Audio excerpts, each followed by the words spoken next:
Boa tarde mais uma vez.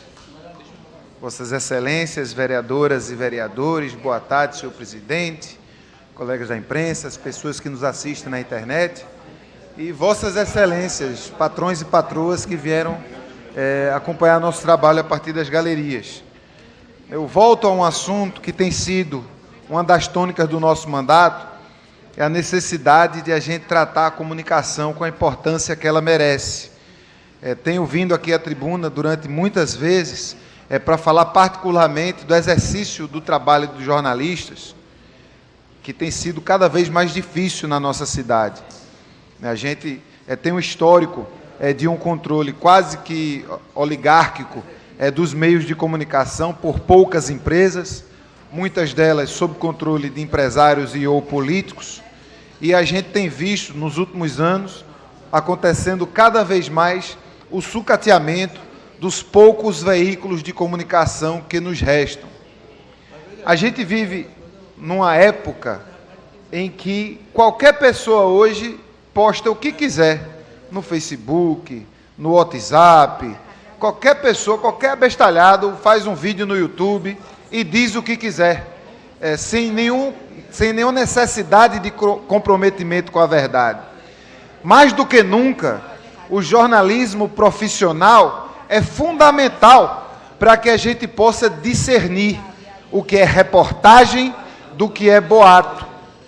Esse negócio de notícia falsa, Vossa Excelência Almir Fernando, não começou anteontem.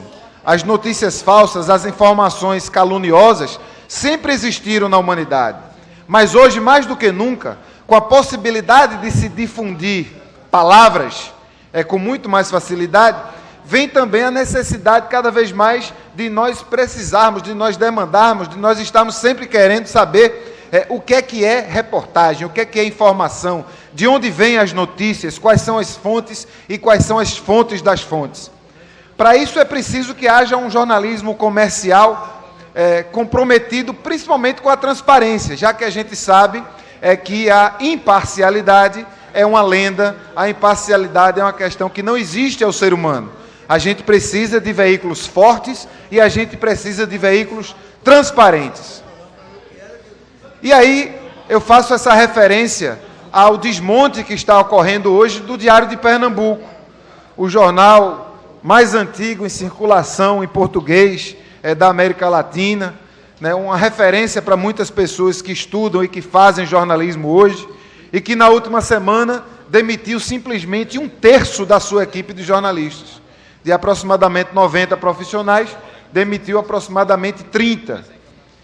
Nem garantiu que irá pagar na integralidade os direitos dessas pessoas, enquanto os salários atrasam cada vez mais, ao mesmo tempo que os depósitos obrigatórios dos direitos sociais também atrasam, as rescisões não chegam na integralidade com os direitos garantidos. Eu costumo dizer que a dor dos jornalistas não aparece nos jornais. E por isso a gente precisa cada vez mais utilizar os nossos meios, a gente precisa fazer com que a voz desse segmento seja ouvida, através dessa tribuna, através da comunicação dessa casa, mas cada vez mais a gente vem acender a luz da necessidade de a gente ter cada vez mais o jornalismo profissional que traria e que trará para toda a sociedade a noção do que é informação, diferente do que é boato, do que é calúnia, o que é fato do que é ouvir dizer. Apenas o jornalismo profissional faz isso e cada vez mais esse jornalismo ele é impossível de ser praticado nas empresas.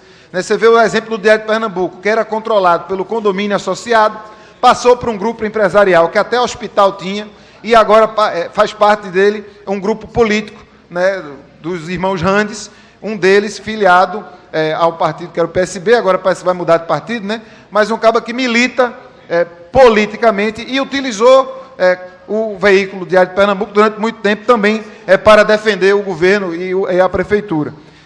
Tem débitos tanto do governo quanto da prefeitura, não há uma administração que atenda às necessidades do jornal, tem muita dívida, falta acordo, falta diálogo com os jornalistas e hoje a gente não sabe o que vai ser do Diário de Pernambuco.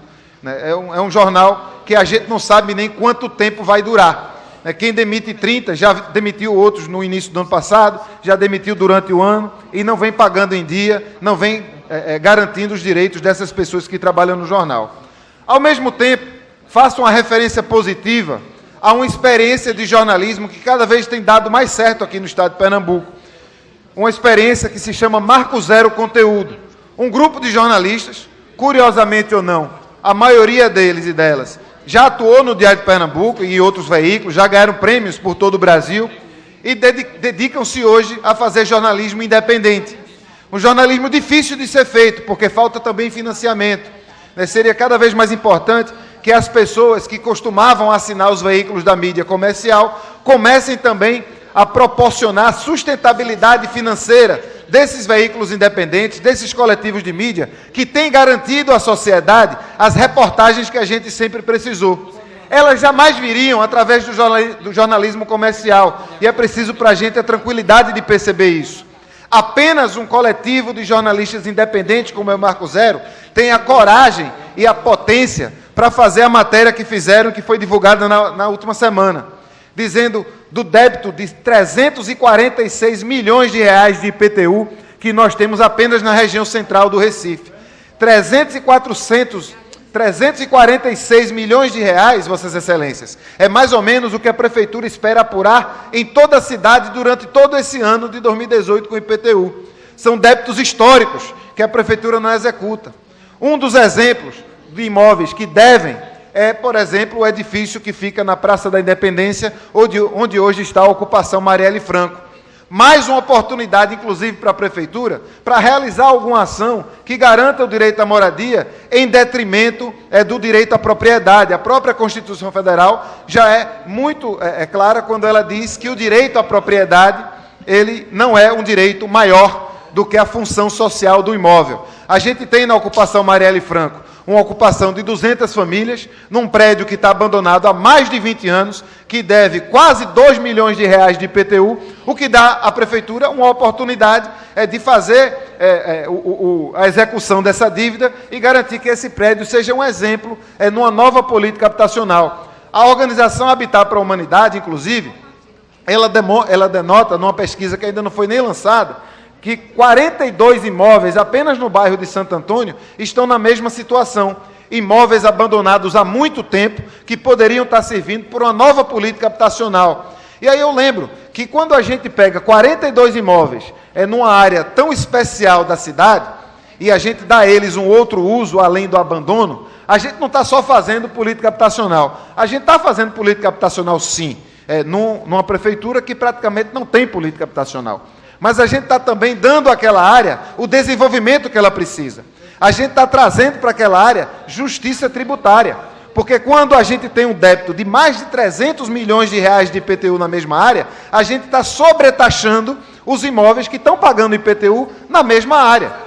A justiça existe quando cada um e cada uma paga os seus impostos e quando o poder público atua no sentido de executar o que a gente chama de justiça tributária, fazendo com que quem deve mais e tem mais condições pague mais e quem tem menos condições pague menos. Então, está de parabéns, está de para-ótimos o Marco Zero.